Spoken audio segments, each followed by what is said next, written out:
আয়েশা বলেন আল্লাহর রাসূল আঘাতে আঘাতে বেহুশ হইয়া জমিনে পড়ে গেলেন। বেঈমানরা চিন্তা করতেছে এই লোকটা যদি মারা যায় তাকে কে কাফন দিবে, কে কাফন দিবে, এত কিছু চেষ্টা করতে পারবো না, চল পাহাড়ের উপরে উঠে গেছে, পাহাড়ে পাথরগুলো ধাক্কা ধাক্কা আনতেছে, কয়েকটা পাথর যদি উপরে ফেলে দেওয়া যায় তাহলে আর এর জন্য কাফন দাফনের চিন্তা করতে হবে না, এর ভিতরেই শেষ হয়ে থাকবে।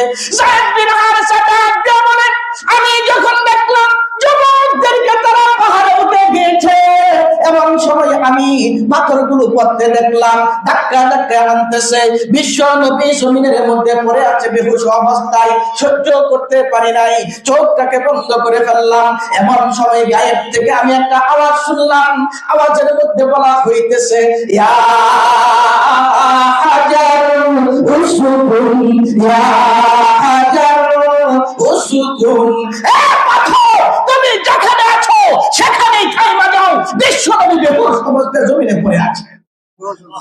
আমার ভাইয়েরা, যায়েদ বিন হারেসা বলেন বেঈমান চলে গেল, আমি আসলাম আল্লাহর রাসূলকে ধরে ধরে জান্নার কাছে নিয়ে গেলাম, রক্তগুলো পরিষ্কার করলাম।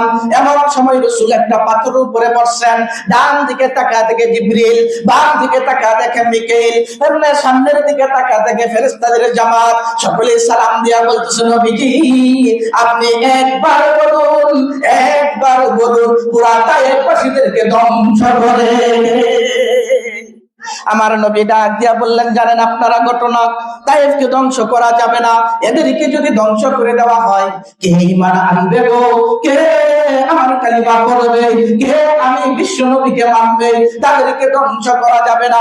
আমার মায়েরা, হযরত রাসূল এবার যখন আল্লাহর নবী আল্লাহর পক্ষ থেকে ফেরেশতারা আসলো, ফেরেশতাদের কোনো কাজ নাই, তারা চলে গেল। এবার আল্লাহর নবী যায়েদকে ডাক দিয়া বললেন যায়েদ রে তুই যাই নামাজ বিছা, এই রক্তাক্ত অবস্থায় আহত অবস্থায় আমি 2 রাকাত নামাজ আল্লাহর কুদরতি পায়ে সাজদা দিব। আমার নবী 2 রাকাত নামাজ পড়লেন, 2 রাকাত নামাজ পড়িয়া এবার তো তাকায় দেখেন তো কষ্টের সময়ের নামাজ, দুঃখের সময়ের নামাজ, আহত অবস্থায় নামাজ, কত বিখ্যাত নামাজ, দ্বীনের জন্য রাসূল কত বিখ্যাত হয়েছেন, আহত হয়েছেন, রক্তাক্ত হয়েছেন, তায়েফ নগরীতে তিনি রক্তাক্ত হয়েছেন, তায়েফ ইতিহাস শেষ না, তিনি আহত হয়েছেন, কত বিখ্যাত হয়েছে, উহুদের প্রান্তরে বান্দার মুবারক শাহাদাত বরণ করেছে, তিনার শরীর থেকে রক্ত বেরিয়েছে, তিনার কাঁচা দ্বীনের জন্য টুকরা টুকরা হয়েছে, এইভাবে দ্বীন আমাদের পর্যন্ত পৌঁছাইছে। দ্বীন এমনিতে আসে নাই, দ্বীনের গোড়ায় রক্ত দিতে হয়েছে, আল্লাহর রাসূলের রক্ত লেগেছে, আজ পর্যন্ত সেই দিন এসেছে। ভাইরা আমার, আমি শেষ কথা বলতে চাই, আল্লাহর রাসূল সাল্লাল্লাহু আলাইহি ওয়াসাল্লাম এবার তিনি উঠলেন, আকাশ তাকায় আছে, সমস্ত ফেরেশতারা তাকায় আছে, আহত অবস্থায় বিশ্বনবী আজকে আল্লাহর কাছে কি চান? আল্লাহ পাক আমাদেরকে কেন দুনিয়াতে পাঠাইলেন? এই দুনিয়াতে পাঠানোর মূল কারণ আল্লাহ পাক কোরআনে কারিমে বলেন ওয়ামা খালাকুতুল জিন্না ওয়াল ইনসা ইল্লা লিয়াবুদুন, আমি মানুষকে তো একমাত্র বানাইছি, জিন জাতিকে একমাত্র বানাইছি একটি কাজের জন্য, ইবাদত করার জন্য, আমার গোলামি করার জন্য। দুনিয়াতে মানুষ আসবে, কারো গোলামি করবে না, কারো নেতৃত্বে চলবে না, আমি আল্লাহর গোলামি করবে। আমি আল্লাহ যা বলছি, আমার রাসূলের মাধ্যমে যা আদেশ করেছি, যা নিষেধ করেছি, সেটাই করার জন্য আমি দুনিয়াতে মানুষকে পাঠাইছি। আর এর জন্য আল্লাহ পাক 24,000 1,24,000 6,00,000 নবী রাসূল আল্লাহ দুনিয়াতে পাঠাইছেন একটাই জিনিস, সেই জিনিসটা হলো কুলু লা ইলাহা ইল্লাল্লাহ, কুলু লা ইলাহা ইল্লাল্লাহ, এক তাওহীদ, একত্ববাদ প্রতিষ্ঠা করার জন্য, আল্লাহর গোলামি করার জন্য আমি আল্লাহ এই দুনিয়াতে মানুষগুলো পাঠাইছি। তারা আয়েশা আমার গোলামি করবে, আমার ইবাদত করবে, আমার বন্ধুকি করবে, আমার জন্য যা করার তা করবে, আমি যেভাবে বলেছি সেভাবে করবে, যেটা নিষেধ করেছি সেটা ছাড়বে। এটার জন্যই আমি আল্লাহ দুনিয়াতে আমি তোমাদেরকে পাঠাইছি। এখন আমাদের সামনে একাধিক প্রশ্ন দাঁড়ায়, আল্লাহ তো আমাদেরকে একমাত্র ইবাদতের জন্য পাঠাইছেন। যদি ইবাদতের জন্যই পাঠাইয়া থাকেন, আমি দুনিয়ার সমস্ত কাজ কর্ম করব কেন? এটা হলো যারা আমরা আল্লাহকে মানি, এই প্রশ্ন দাঁড়ায়। আমার খাইতে হবে, আমার করতে হবে, আমার জরুরত সারতে হবে, আমার বিভিন্ন দুনিয়ার কাজ করতে হবে, মুআশারাত মুআমালাত করতে হবে। যদি ইবাদতই হবে, তাহলে বাকিগুলোর জন্য আমরা করব কেন, বা করলে আমাদের অসুবিধাগুলো কি? আর একদল মানুষ যারা আল্লাহকে মানে না, তাদেরকেও তো আল্লাহ দুনিয়া থেকে আল্লাহকে মানার জন্যই পাঠাইছিলেন, আল্লাহর ইবাদতের জন্য পাঠাইছিলেন। তাহলে আমরা তাদের ব্যাপারে কি বলবো? এই দুইটা কথা। শেষ কথা হলো, এই স্বল্প সময়ে আমি বলতে চেষ্টা করব, শেষ কথা হলো, আমরা তো বুঝছি দুনিয়াতে আসছি ঈমান এবং আমল বানানোর জন্য, আল্লাহর গোলামি করার জন্য, আল্লাহর ইবাদত করার জন্য। আল্লাহর ইবাদত করার জন্যই যদি আইসা থাকি, আসছি, কিন্তু মন তো মানে না। মন দুনিয়ার দিকে যায়, মন পরকালের দিকে যায় না, মন কবর চিনে না, মন হাসর মানে না, মন সিরাত বুঝে না, মন মিজানের পাল্লা বুঝে না, মন নবীর তরিকা চিনে না, মন আল্লাহর হুকুম জানে না।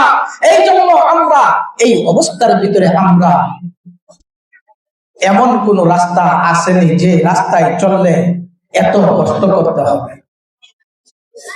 নামাজ কষ্ট লাগে, রোজা আরো কষ্ট লাগে, হজ এত কষ্ট করে টাকা পয়সা অর্জন কইরা এগুলাকে আমি এইভাবে ব্যয় করে ফেলাবো, এটা আরো কষ্ট লাগে।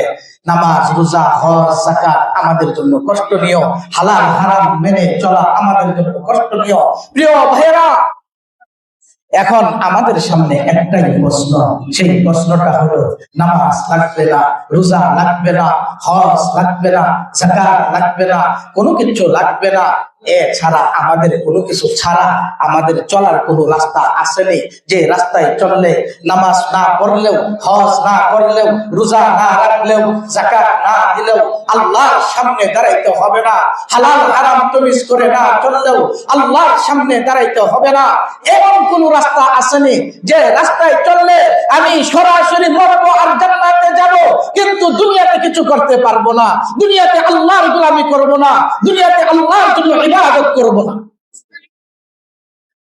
এই ব্যাপারে কোন রাস্তা, যেটাকে আমরা গ্রাম্য ভাষায় বলি কোনাকুনি রাস্তা। কি রাস্তা? অমরব্বী ঘুমাইতেছেন নি?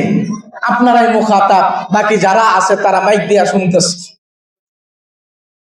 কুরআনে কারীমে আল্লাহ পাক পরিষ্কার ভাবে বলছে, ইয়া মাশারাল জিন্নি ওয়াল ইনসি ইন ইসতাতাতুম, ইয়া মাশারাল জিন্নি ওয়াল ইনসি ইন ইসতাতাতুম আন তানফুযু মিন আকতারিস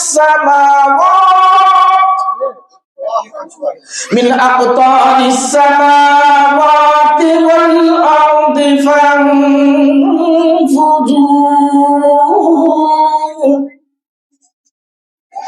লা তানফুযুনা ইল্লা বিসুলতান ফাবিআইয়ি আলা'i রাব্বিকুমা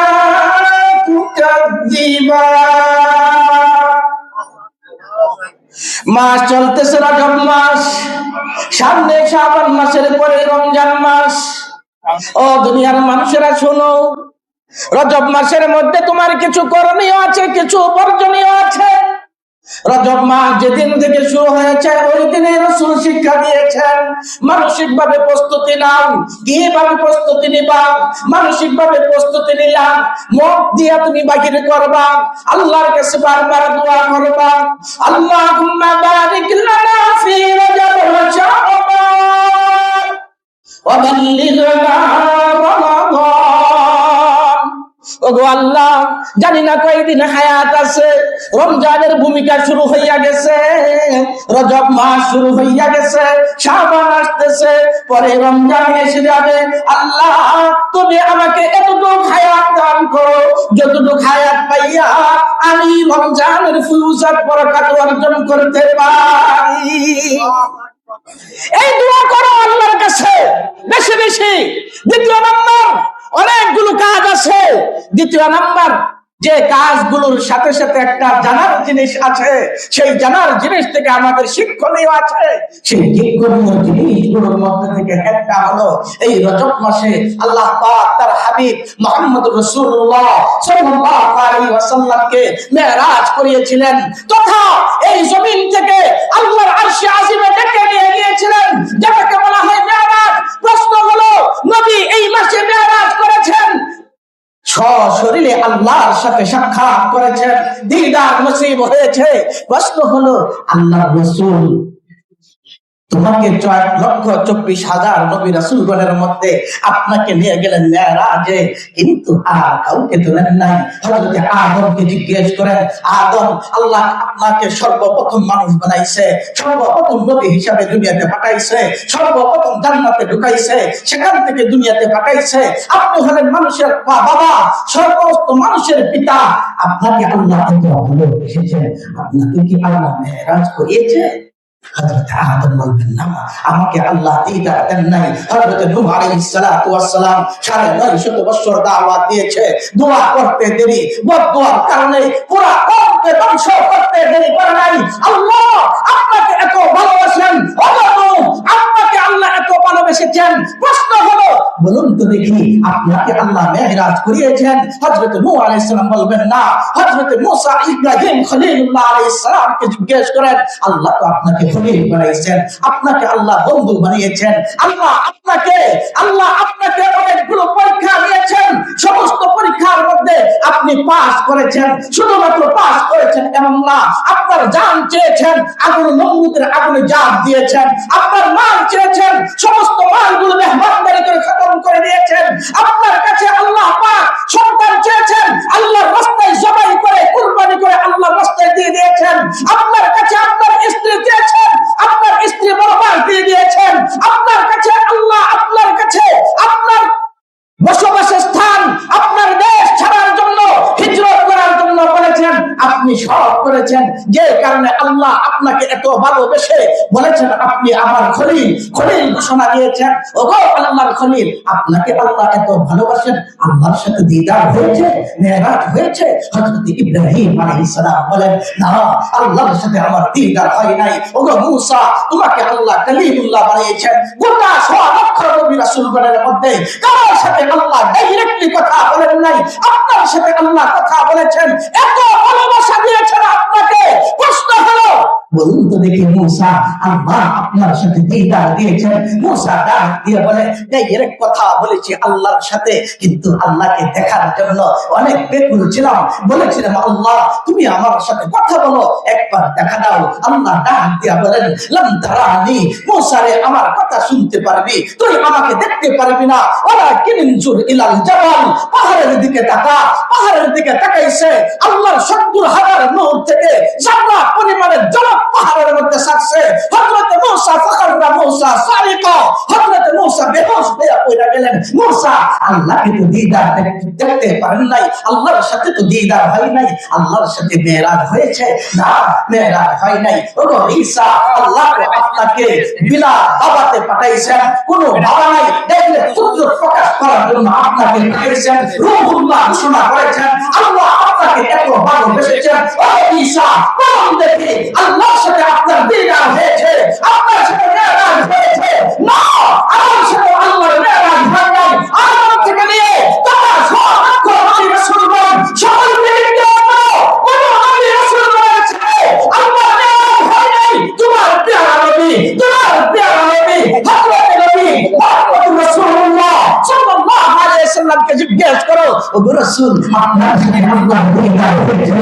আমার রাসূল ডাক দিয়া বলেন, আমার রাসূল ডাক দিয়া বলেন, ডাইরেক্টলি আমি আল্লাহর সাথে সাক্ষাৎ করেছি, স্বপ্নে আমি একাধিকবার আল্লাহর সাথে দিদার হয়েছে। ও আমার ভাইরা, ও আমার ভাইরা, প্রশ্ন হলো, কোন নবীগণকে, কোন রাসূলগণকে আল্লাহ তার মেরাজে নিয়ে যান নাই। এই রজব মাসকে কেন্দ্র করে আলোচনা আমাদের সামনে থাকতে হবে। মেরাজের ঘটনা বহুত শুনি, মেরাজ অনেক শুনেছি, রাসূল কিভাবে মেরাজ করেছেন তার থেকে শিক্ষণীয় আলোচনা আমরা শুনেছি।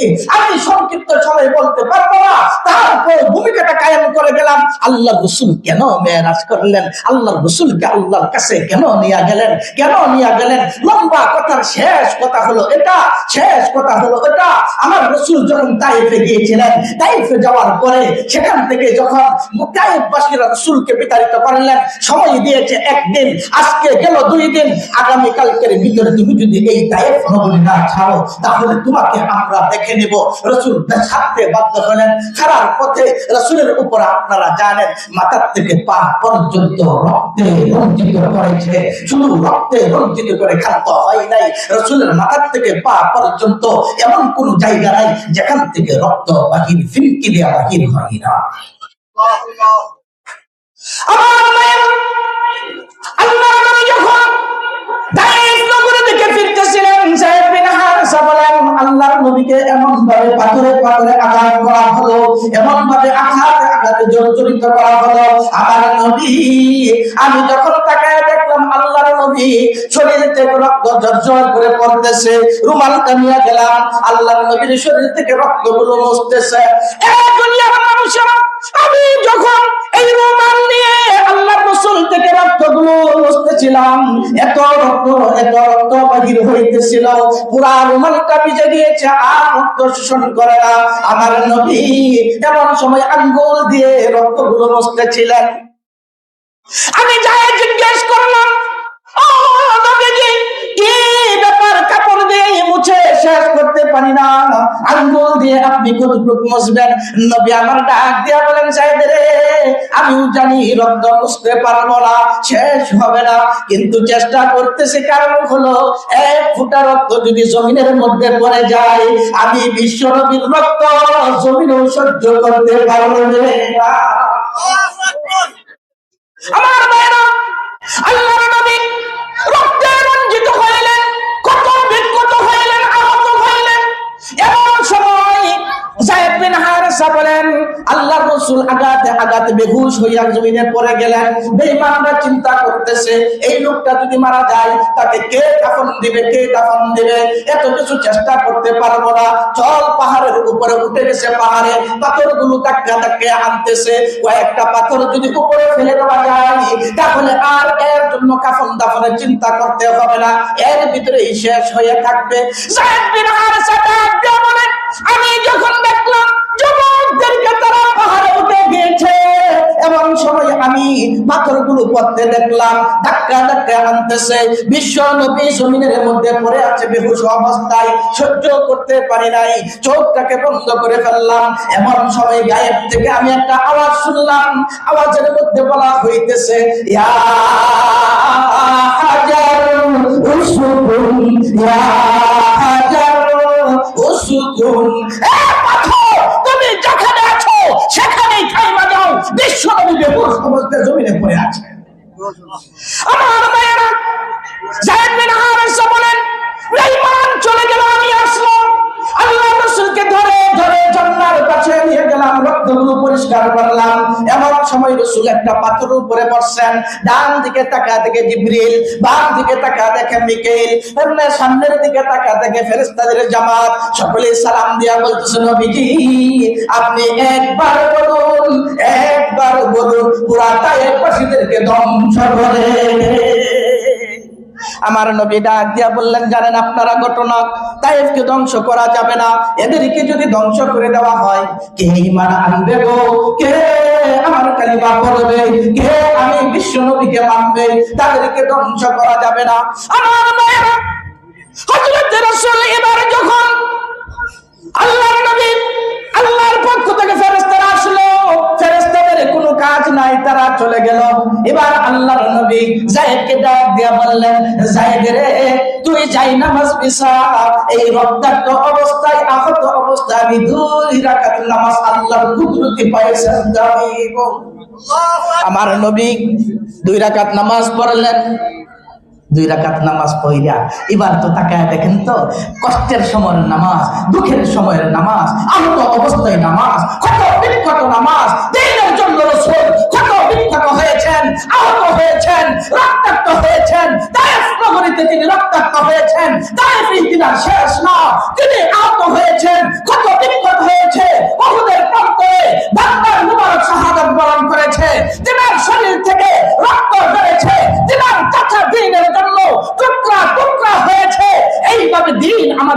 পর্যন্ত পৌঁছাইছে। দিন এমনিতে আসে নাই, দিনের গোড়ায় রক্ত দিতে হয়েছে, আল্লাহ রসুলের রক্ত লেগেছে, আজ পর্যন্ত সেই দিন এসেছে। ভাইরা আমার, আমি শেষ কথা বলতে চাই, আল্লাহ রসুল সাল্লাল্লাহু আলাইহি ওয়াসাল্লাম এবার তিনি উঠলেন, আকাশ তাকায় আছে, সমস্ত ফেরেশতারা তাকায় আছে, আহত অবস্থায় বিশ্বনবী আজকে আল্লাহর কাছে কি চান? তিনি দোয়া করবেন। জাতুল মাআদ হাদিসের একটা কিতাব, আল্লাহ রসুলের জীবনের উপরে লেখা। আল্লামা ইবনুল কাইয়্যিম আল জাওযী রাহমাতুল্লাহি আলাইহি, এখানে হাজারো উলামা ইকরাম আছেন, আশপাশে অনেক আলেম উলামা আছেন, আপনারা আছেন। আমি বলবো, তোমরা যেখান থেকে পারো সেখান থেকে শুনো। মাইকের আওয়াজ যেখানে পৌঁছাইতেছে, পর্দার আড়ালের মা বোনেরা যেখানে আছো সেখান থেকে তোমরা একটু ফারেক হয়ে কানটা লাগায়া শোনো। তাকে দেখো না, তোমার নবী কত কষ্ট করেছে। আজকে যখন তিনি আহত অবস্থায়, ক্ষত বিক্ষত অবস্থায়, জর্জরিত অবস্থায়, রক্তাক্ত অবস্থায় দুইটা হাত উপরের দিকে তুলতেছিলেন, আকাশ তাকায় আছে, সমস্ত ফেরেশতা তাকায় আছে। দেখে আজকে সরকারে দোয়া আল্লাহর কাছে কি বলেন। আজকে এই আহত অবস্থায় আল্লাহর কাছে বিশ্বনবী কি চান? লম্বা হাদিস তিনি পড়তেছিলেন। আমি শেষ করে দিব দুইটা কথা। এই কথাটা আমি 1 মিনিটে শেষ করতেছি, পরের কথাটা 2 মিনিটে শেষ করব, চেষ্টা করব অল্পের ভিতরে শেষ করতে। আমার কথা যতটুকু বললাম এতটুকু যারা আছেন না কেন আপনারা বুঝছেন নি, যদি বুঝা থাকেন এবার দেখেন রাসূল দোয়া করেন, কি ভাষাটা ছিল, কি গাঁথনি ছিল, বলার ঢংটা কেমন ছিল। তিনি বলতেছিলেন, আল্লাহুম্মা ইলাইকা দুফা কুওয়াতি وقلة حيلتي وهواني على النار اللهم اشكو إليك ضعف قوتي وقلة حيلتي وهواني على الناس يا رب العالمين يا رب المستضعفين أنت أرحم الراحمين أنت ربي إلى من تكلني। শেষ কথা হলো এটাই, আল্লাহ রাসূল দুয়ার মধ্যে এক পর্যায়ে তিনি বলতেছিলেন, ইলা মান তাকিলুনি ইলা মান তাকিলুনি ইলা তুফিল মাল্লাকাহু আমরি। লম্বা হাদিস এতটুকু বললাম, আপনাকে শুনাইলাম। রাসূল বলতেছিলেন, ইলা তুফিল মাল্লাকাহু আমরি, ও আল্লাহ তুমি আমাকে কার হাতে ছাইড়া দিলা, তুমি আমাকে কার হাতে ছাইড়া দিলা। মক্কার মানুষেরা আমাকে বিতাড়িত করেছে, বড় বড় আশা নিয়ে আসলাম তাইফে, এখানে আসার পরেও আমাকে রক্তে রঞ্জিত করেছে, কত বিক্ষত করেছে, আহত করেছে। এই অবস্থায় আমি কোথায় যাব? তুমি কি আমাকে দুশমনের হাতে ছাইড়া দিলা, যে দুশমন আমাকে পিটাইয়া শায়েস্তা করবে, যেখানে যাব সেখানে আমাকে রক্তাক্ত করবে? ওই দিন আল্লাহ পাক হযরত জিবরিলকে ডাক দিয়ে বলে, জিবরিল তুই যা, তবে আমার রাসূলকে সান্ত্বনা দেওয়ার জন্য না। আমার হাবিব আমাকে প্রশ্ন করছে, ফালাকাল উকবা ফালাকাল উকবা ফালাকাল উকবা। আল্লাহ রাসূল ডাক দিয়ে বলেন, আমার জান যেতে পারে, আমার মাল যেতে পারে, আমার সন্তান যেতে পারে, আমার পরিবার যেতে পারে, আমার সব যেতে পারে। ওগো আল্লাহ, আমি তোমার দরজার চৌকাঠ ছাড়ব না, আমি তোমার দরজার চৌকাঠ ছাড়ব না। এই কথা যখন বলছে, আল্লাহ জিবরিলকে ডাক দিয়ে বলে, যা, আমার হাবিবকে সান্ত্বনা দেওয়ার জন্য না, আজকে তোমার দিয়ে আমি সান্ত্বনা দিব না, প্রশ্নের উত্তর আমি তোমাকে দিয়ে দিব না। যাও, আমি ফেরেশতার মাধ্যমে দেব না, আমি ওহীর মাধ্যমে দেব না, আমি স্বপ্নের মাধ্যমে দেব না, আমি ইলহামের মাধ্যমে দেব না, আমি প্রশ্নের উত্তর সরাসরি আমার হাবিবকে আমার কাছে আইনা দিতে চাই। ওই দিন রজব মাসে আল্লাহর রাসূলকে দুনিয়া থেকে নিয়ে আল্লাহর ডান পাশে বসাইয়া তার হাবিব দুই বন্ধু পাশাপাশি বসলেন। বসে রাসূলকে জিম্মাদারি দুনিয়ার কারো কাছে দেই নাই, আপনার উম্মতের হেফাজতের জিম্মাদারি দুনিয়ার কারো কাছে দেই নাই, এর হেফাজতের জিম্মাদারি আমি আল্লাহ নিজের হাতে গ্রহণ করেছি। ভাইরা, আমি আজকে কথা শেষ এখানেই করতেছি। আমি আর বলতে পারলাম না, হুজুর আয়েশা গেছেন, নামাজের সময় কাছে গেছে, অল্প 2-4 মিনিট হুজুরও বলবেন, বড় বড় উলামা একরামগণ আসতেছেন, পুরা এলাকাবাসীকে আহ্বান করব, আপনারা প্রস্তুতি নিয়ে আয়েশা করেন। আসরের পরেই সাথে সাথে আরেফ বিন হাবিব সাহেব আসবেন, পরে মা জুনায়েদ আল হাবিব সাহেব আসবেন, এইভাবে সকলে আসবেন। আপনারা সকলে প্রস্তুতি নিয়ে মাঠে উপস্থিত হয়ে যান। আমার শেষ কথা হলো এটাই, সর্বশেষ কথা, আল্লাহ তো আমাদেরকে বানাইছেন ইবাদতের জন্য, এখন তো ইবাদত চাই কোনাকুনি। এমন কোনাকুনি নামাজ লাগবে না, রোজা লাগবে না, হজ লাগবে না, যাকাত লাগবে না, হালাল হারাম তমিজ করতে হবে না, কোনো কিছু করতে হবে না। এমন কোন রাস্তা আসেনি যে রাস্তায় চললে কোনো কিছু না কইরা মরুম আর জান্নাতে যাবো। আপনাদেরকে জিজ্ঞেস করে আছে না? না, আপনার কাছে আছে? নামাজ রোজা লাগবে না, আছে? সবাইকে জিজ্ঞেস করেন, সবাই বলবে না, কিন্তু একজন আলেমকে জিজ্ঞেস করেন, একটা রাস্তা আছে যে রাস্তায় চললে নামাজ লাগবে না, রোজা লাগবে না, হজ লাগবে না, যাকাত লাগবে না, হালাল হারাম তমিজ করতে হবে না, নবী মানতে হবে না, আল্লাহ মানতে হবে না, কবরের আযাবের ভয় করতে হবে না, এক কথায় দ্বীন নামক শরীয়ত নামক কোনো কিছু করতে হবে না, মানতে হবে না। একটা রাস্তাই আছে। এই এক রাস্তাটা কি? সূরা আর রহমান আমার তেলাওয়াতকৃত আয়াতে এই কথাই বলেন, ইয়া মাশারাল জিন্নি ওয়াল ইনস। লম্বা কথা বলার সুযোগ নাই। ইয়া মাশারাল জিন্নি ওয়াল ইনস ইন ইসতাতাতুম আন তানফুযু মিন আকতারিস সামাওয়াতি ওয়াল আরদ ফানফুযু লা তানফুযুনা ইল্লা বিসুলতান। হে দুনিয়ার মানুষ জাতি আর জিন জাতি, নামাজ ভালো লাগে না, আমি বলবো না নামাজ পড়তে। রোজা ভালো লাগে না, আমি বলবো না রোজা রাখতে। হজ ভালো লাগে না, আমি বলবো না হজ আদায় করতে। যাকাত ভালো লাগে না, আমি বলবো না তোমার কষ্টার্জিত টাকাগুলো আমার রাস্তায় ব্যয় করতে। তোমার দ্বীন ভালো লাগে না, আমি বলবো না আমার দ্বীন মানতে। তবে তবে একটা কাজ করো, যদি একটা কাজ করতে পারো, আমার কিচ্ছু লাগবে না, শুধু তুমি মাত্র মরবা আর আমার কোনো হিসাব নিকাশ নাই। সেই একটা কাজ হলো, আল্লাহ বলেন ফানফুযু মিন আকতারিস সামাওয়াতি ওয়াল আরদ। আমার রাজত্বের এরিয়া আসমান, আমার রাজত্বের এরিয়া জমিন, আমার রাজত্বের এরিয়া পাহাড়, আমার রাজত্বের এরিয়া সাগর, আমার রাজত্বের এরিয়া ছাইরা তুমি বাহিরে চইলা যাও, আমি আল্লাহ তোমাকে কিচ্ছু জিজ্ঞাসা করব না। পারবেন? পারবেন? আকাশে যাও, সেখানেও আমার রাজত্ব, জমিনে যাও, সেখানেও আমার রাজত্ব, পাহাড়ে যাও, সেখানেও আমার রাজত্ব, সাগরে যাও, সেখানেও আমার রাজত্ব, দিনের আলোতে থাকে আমার রাজত্ব, রাতের অন্ধকারে আমার রাজত্ব, জনসমাগমে আমার রাজত্ব, জনসমাবেশের আড়ালে আমার রাজত্ব, যেখানেই যাইবা সেখানে আমার রাজত্ব। আমারই যদি রাজত্ব হয়ে থাকে, আমার রাজত্বের এরিয়ার ভিতরে তোমাকে যদি থাকতে হয়, আমার গোলামি করে, আমার ইবাদত করেই থাকতে হবে। বাংলাদেশের নাগরিক, বাংলাদেশে থাকো, বাংলাদেশের সরকারকে মানো না। বলুন দেখি, বাংলাদেশের সরকারকে না মানলে বিদ্রোহী হিসাবে কোনো কিছু ছাড়াই 14 বছরের লান্দাবাদের বাদ জেলখানা, ঠিক না বেটি? কেন? বাংলাদেশে থাকো, বাংলাদেশের নাগরিক সমস্ত সুযোগ সুবিধা ভোগ করো, বাংলাদেশের সরকারকে মানো না, বাংলাদেশের আইনকে মানো না। যেহেতু মানো না, আল্লাহ পাক বলেন দেশের রাজত্ব কোনো কিছু মানো না, দেশের বিদ্রোহী তুমি হইয়া গেছো। শেষ কথা হলো আমার এটাই, দেশের সরকার যদি তোমাকে গ্রহণ করে না নিতে পারে, আল্লাহ বলেন আমার চন্দ্র ভোগ করো, আমার সূর্য ভোগ করো, আমার সব ভোগ করো, আমার বিরোধিতা করবা, তোমার আমার পৃথিবীতে থাকার অধিকার নাই। আসসালামু আলাইকুম।